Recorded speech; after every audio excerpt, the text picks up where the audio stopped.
Fin 2020, le milliardaire Elon Musk a reçu le prix Alex Springer qui récompense les personnalités exceptionnelles particulièrement innovantes qui ouvrent de nouveaux marchés, influencent la culture et assument en même temps leurs responsabilités envers la société. Tout un programme, quoi. Bref, durant cette remise de prix, le monsieur, qui est déjà coutumier des annonces fracassantes, a annoncé un premier voyage habité vers Mars en 2026, voire 2024. Musk n'en est pas à son coup d'essai. Il y a quelques années, il avait déjà annoncé qu'il enverrait sa capsule Crew Dragon vers la planète rouge en 2018. Cette annonce est la dernière en date à l'heure où j'écris cette vidéo, mais il y a fort à parier que ce ne sera pas la dernière tout court. Musk n'a jamais caché son intérêt pour la colonisation de Mars et a même déjà annoncé par le passé une colonie d'1 million de personnes à sa surface d'ici 2060. Et à chaque fois qu'il fait ce genre d'annonce, les médias et les réseaux sociaux s'affolent et certains le prennent même au pied de la lettre. Mais est-ce qu'Elon Musk arrivera jusqu'à Mars, même pour un simple aller-retour ? Et si lui n'y arrive pas, est-ce que quelqu'un d'autre le fera ? Bon, alors ceux qui me connaissent savent à quel point j'aime péter les rêves des gens, donc vous vous doutez probablement déjà de la conclusion à laquelle je vais arriver. Les autres, on va revoir quelques bases. Et ensuite, je pèterai vos rêves de colonisation martienne dans la joie et la bonne humeur.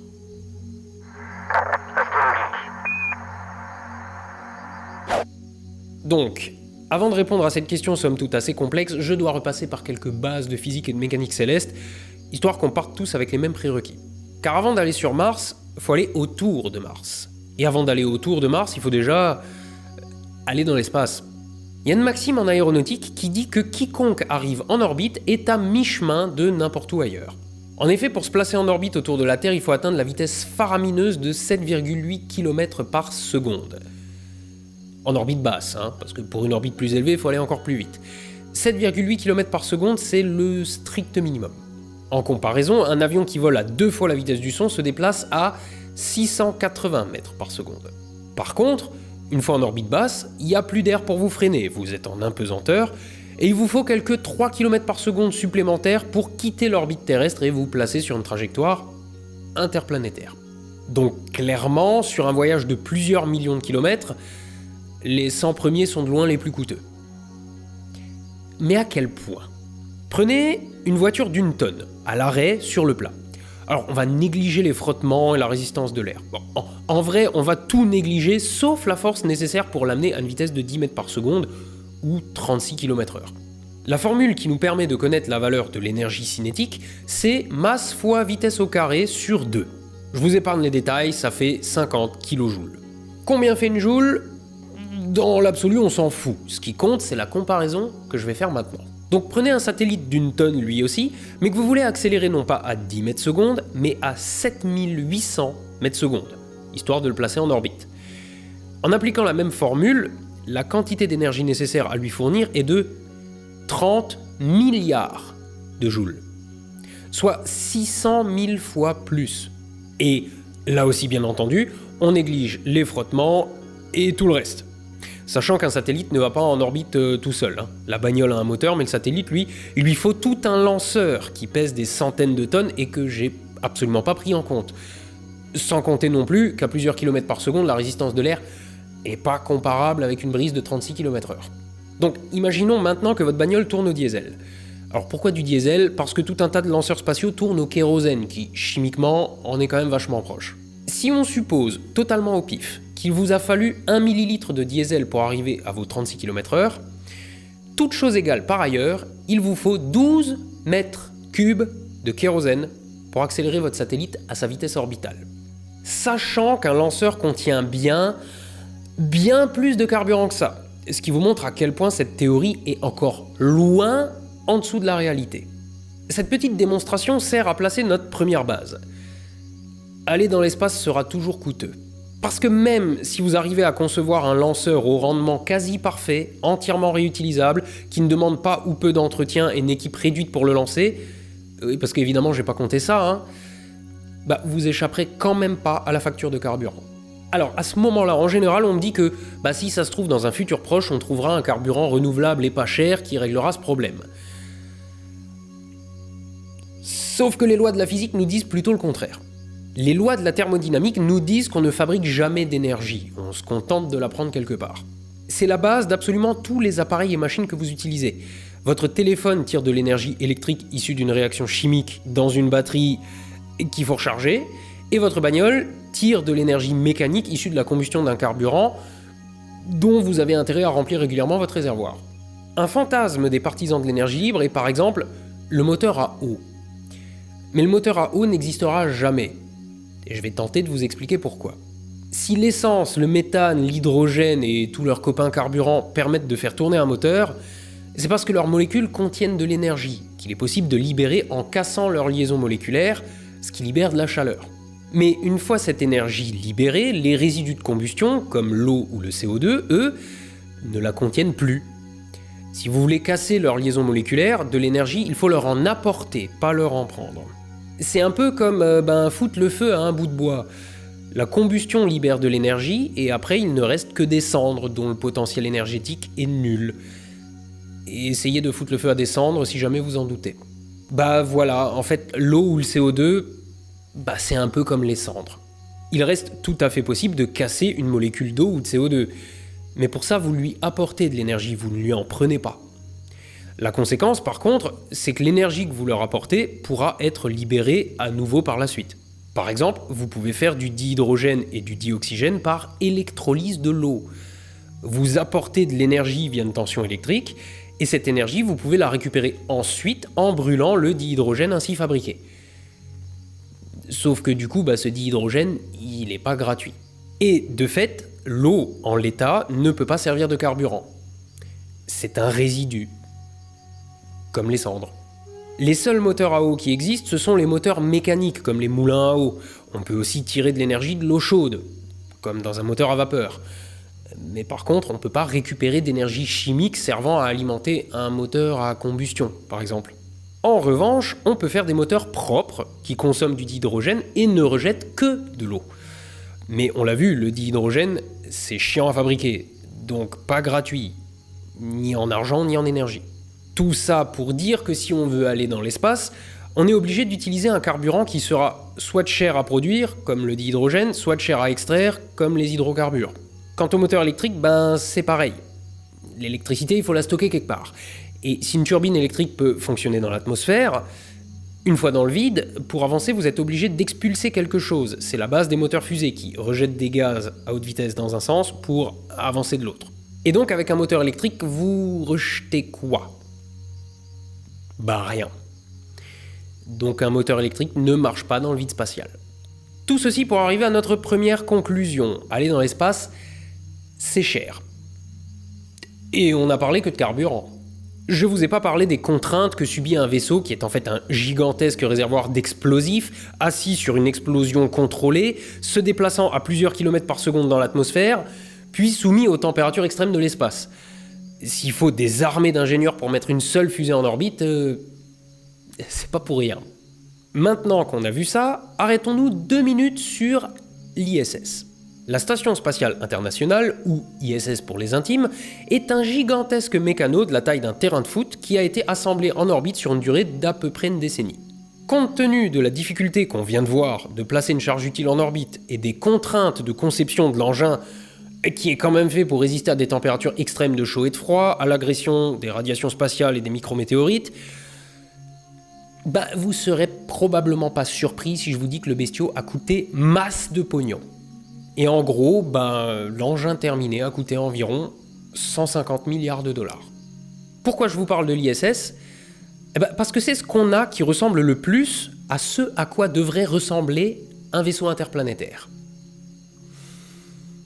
Et encore, l'ISS n'est pas un vaisseau, c'est une station. Et plus qu'une station, j'ai envie de dire un radeau. D'abord, c'est pas un vaisseau parce qu'elle n'est pas capable de se déplacer.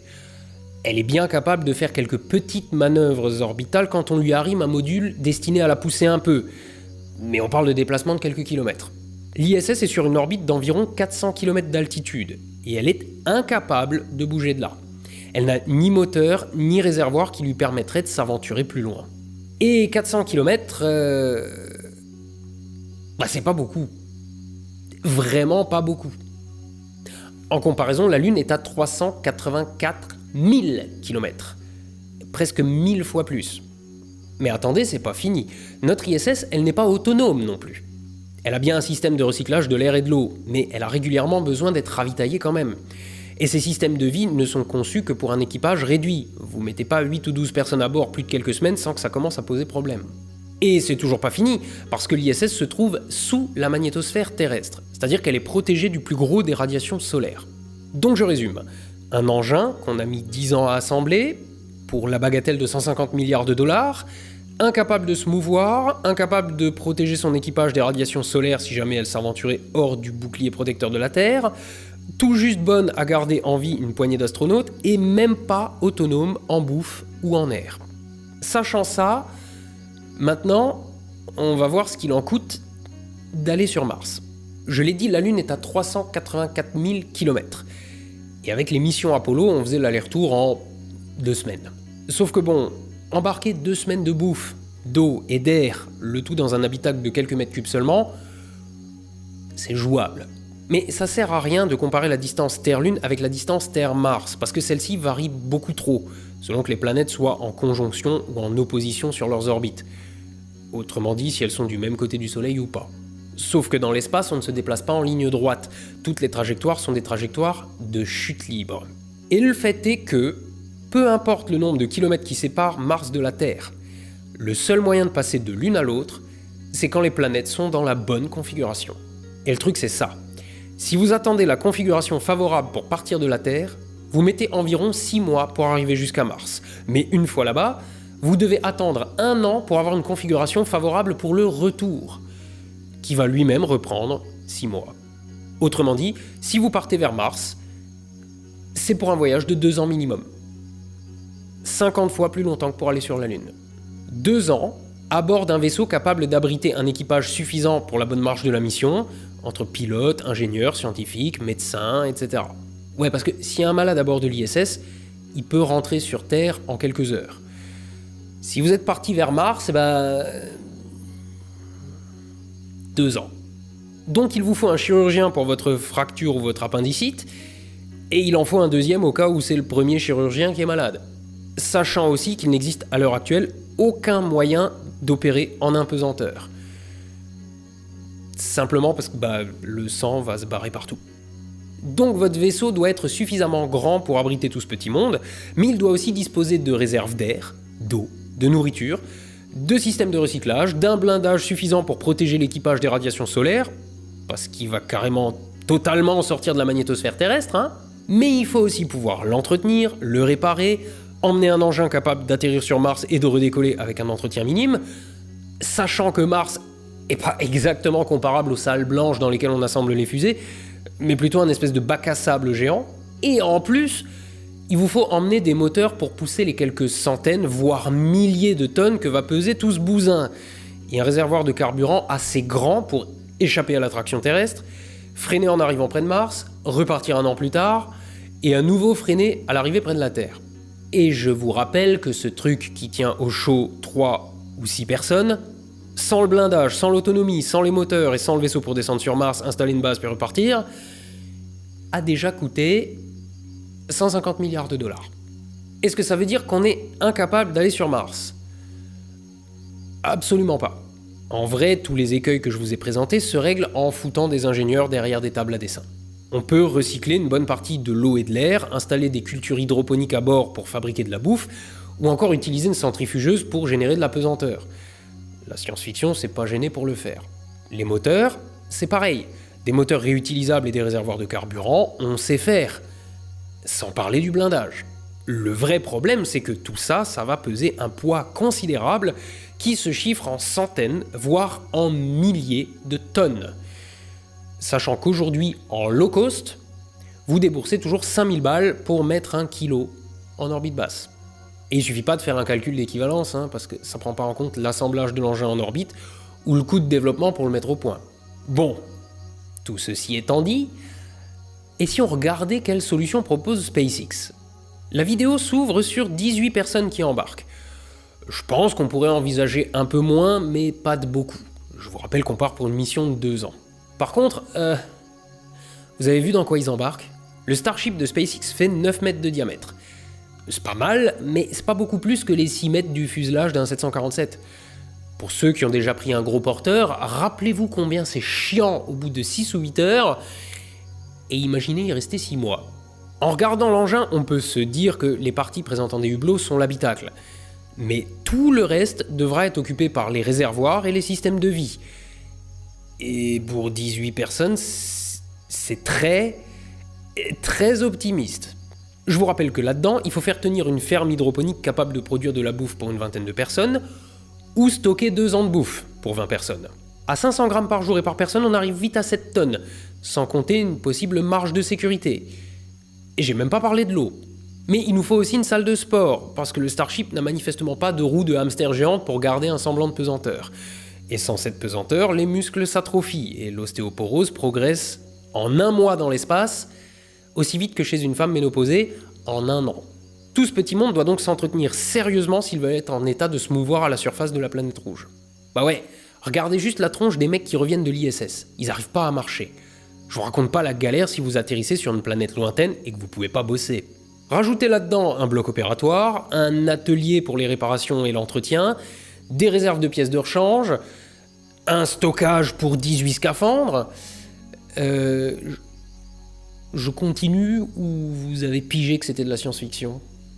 Notez aussi que les études psychologiques sur l'enfermement d'un équipage aussi important, dans un espace aussi confiné, aussi longtemps, loin de la Terre, nous disent qu'ils s'entretuent bien avant d'arriver tellement la situation devient vite insupportable.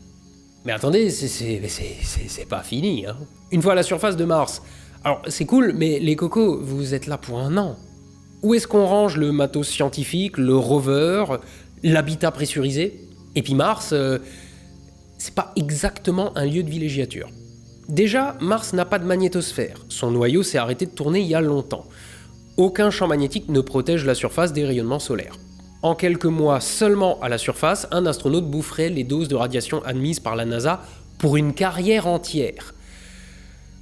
Donc j'espère que vous avez aussi embarqué quelques poches de chimio, parce que les leucémies vont pleuvoir dans l'équipage. On considère aujourd'hui que le meilleur moyen de se prémunir des radiations, c'est d'enterrer les habitats martiens sous une couche de glace carbonique récupérée directement dans l'atmosphère martienne, par-dessus laquelle on rajoute encore du sable martien. Donc j'espère que vous avez aussi emmené la pelleteuse et de quoi récupérer le CO2 de l'atmosphère.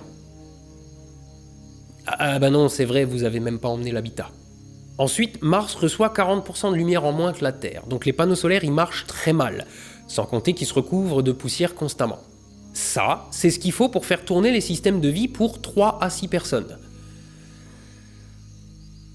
Donc, clairement les panneaux solaires, c'est mort. La géothermie aussi, parce que je l'ai dit, le noyau de Mars est froid depuis longtemps.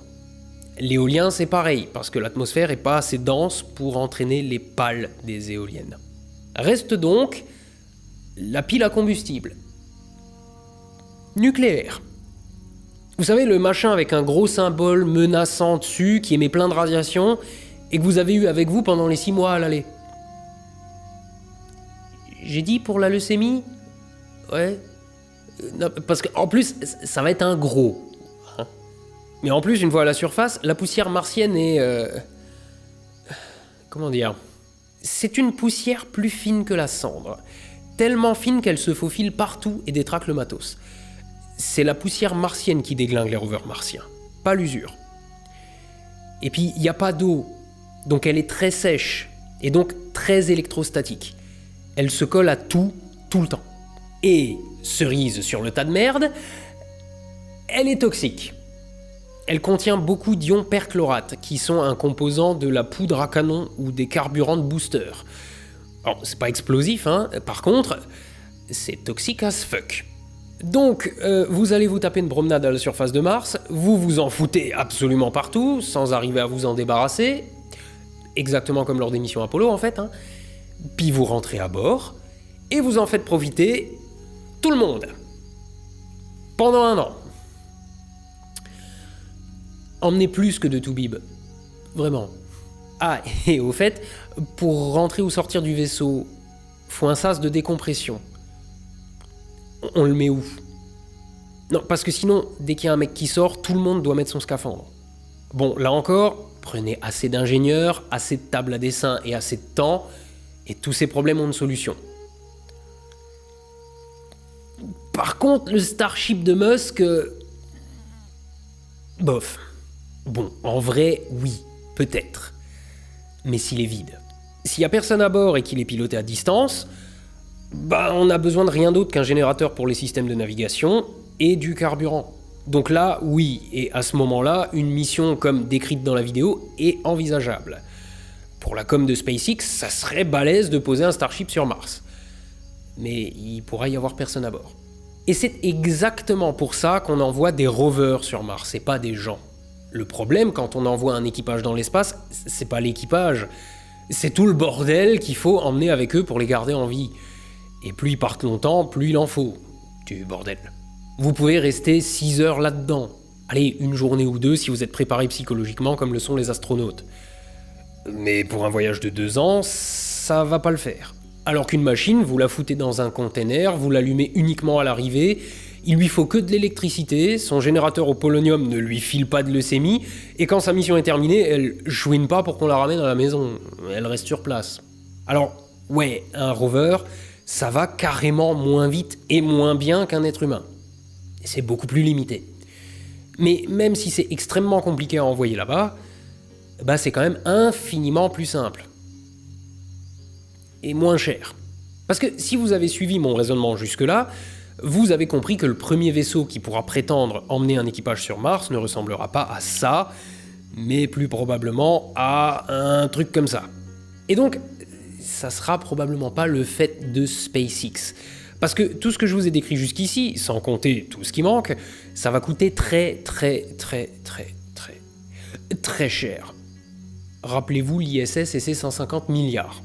Et le truc, c'est que sur Mars, on trouvera sûrement des tas de réponses à des tas de grandes questions sur les origines de la vie ou du système solaire, mais par contre, on n'y trouvera pas de ressources. La conception d'une telle mission donnera forcément lieu au dépôt de tout un tas de brevets qui généreront des revenus. Mais au-delà de ça, ce genre de mission sera effectué, pour ainsi dire, en pure perte. Sur Mars, il n'y a ni or, ni pétrole, ni diamant, ni rien d'autre, et quand bien même il y en aurait, ça sera jamais rentable d'aller les extraire là-bas. Pareil pour le tourisme spatial. Même si vous trouvez 10 milliardaires suffisamment pas vieux croulants pour survivre au voyage, et qui sont chauds pour rester enfermés 2 ans, ça sera pas suffisant. Même si SpaceX fout tout son budget dans un voyage habité vers Mars, il n'y a pas assez. Et bien entendu, aucun investisseur extérieur ne vous filera son pognon s'il sait d'avance qu'il ne récupérera pas sa mise. Autrement dit, SpaceX colonisant Mars, je suis pas sûr. Mais la NASA peut-être. Ou pas. La Station Spatiale Internationale est l'œuvre de plusieurs États, parce qu'il faut au moins être une grande puissance mondiale pour avoir le budget nécessaire à une telle entreprise. Le plus gros du bousin, c'est les États-Unis et la Russie. Maintenant, reparlons un poil de la Lune. Pourquoi est-on allé là-bas ? Ou plus précisément, pourquoi les États-Unis sont allés là-bas ? La Lune n'était pas un objectif scientifique, c'était un objectif idéologique. Il a fallu attendre la dernière mission Apollo pour voir un scientifique à bord. Le but absolument pas caché de la course à la Lune, c'était de battre les Russes. Celui qui arrivait le premier là-bas montrait au monde entier sa supériorité technologique, mais aussi économique. Parce que c'était pas gratuit comme objectif. En poussant les Russes à les suivre, les États-Unis savaient aussi qu'ils allaient les épuiser économiquement. Tout comme ils ont tout fait pour les pousser à la course à l'armement pour les mêmes raisons. Et ça n'a pas trop mal marché. Entre parenthèses, c'est d'ailleurs pour ça que les États-Unis ont été soupçonnés d'y être pour quelque chose dans l'accident de Tchernobyl. Parce que cet accident a mis à genoux un régime déjà exsangue. Mais pour les Jean-Michel Complot, désolé de vous décevoir, mais on était bien sur la Lune, et Tchernobyl n'est pas le fait des Américains, mais d'un ingénieur aussi arriviste que peu porté sur la sécurité. Aujourd'hui, c'est la Chine qui a des vues sur la Lune. Parce qu'aller sur la Lune montrerait au monde qu'ils sont au moins aussi bons que les Yankees. Par contre, aller sur Mars est un défi qu'aucun pays n'a encore envisagé sérieusement de relever, et tant qu'il n'y aura pas de grosse compétition idéologique dans ce sens, ça ne changera pas. Et pour qu'il y ait compétition idéologique, il faut qu'il y ait 2 antagonistes. Or aujourd'hui, les relations entre la Chine et les États-Unis, ou entre la Russie et les États-Unis, sont autrement plus détendues que dans les années 60. Pensez juste à la crise des missiles de Cuba. Donc, pas de compétition idéologique suffisante, une mission qui surpasse de loin tous les autres projets spatiaux en termes de coûts, sans compter le contribuable moyen qui risque de voir d'un mauvais œil de pareilles dépenses dans le spatial. Ah oui, parce que ça, c'est tant que tout se passe bien, hein. Mais s'il y a un gros problème et qu'au moins l'un d'entre eux meurt là-haut, l'opinion publique risque d'y devenir particulièrement défavorable. Mais bon, bref, vous l'aurez compris, aller sur Mars, c'est tout à fait possible. Rien dans la technologie actuelle ne l'interdit. Sauf que quoi qu'on fasse, ça coûterait incroyablement cher, et c'est pour ça qu'on n'ira pas sur Mars. Personne aujourd'hui n'a intérêt à claquer autant de pognon pour un projet aussi complexe, dangereux et qui ne sera de toute façon pas rentable. Et aucune guerre idéologique justifiant pareil projet ne se présage à l'horizon. Heureusement. Par contre, les avancées récentes sur l'intelligence artificielle vont se révéler très intéressantes pour les prochaines missions automatisées. Persévérance, qui vient de se poser à l'heure où j'écris cette vidéo, embarque un petit drone. C'est une première. Et à quand les robots humanoïdes de Boston Dynamics pour aller prospecter le sol martien ? Ça pourrait arriver relativement vite, d'autant plus vite qu'eux n'ont pas besoin de plus d'espace que les rovers pendant leur voyage. Donc l'humanité va continuer à chercher des réponses en farfouillant les déserts martiens. L'humanité, oui, mais via ses représentants robotiques. Pas en chair et en os. Ou du moins, pas dans un avenir proche. Bon, on se consolera en disant que SpaceX a quand même conçu le premier vaisseau spatial réutilisable.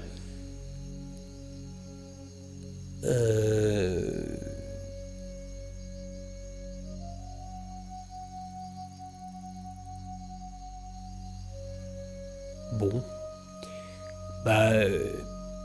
Que ça vous empêche pas pour autant de lever les yeux au ciel et d'être astronogeek. À la revoyure.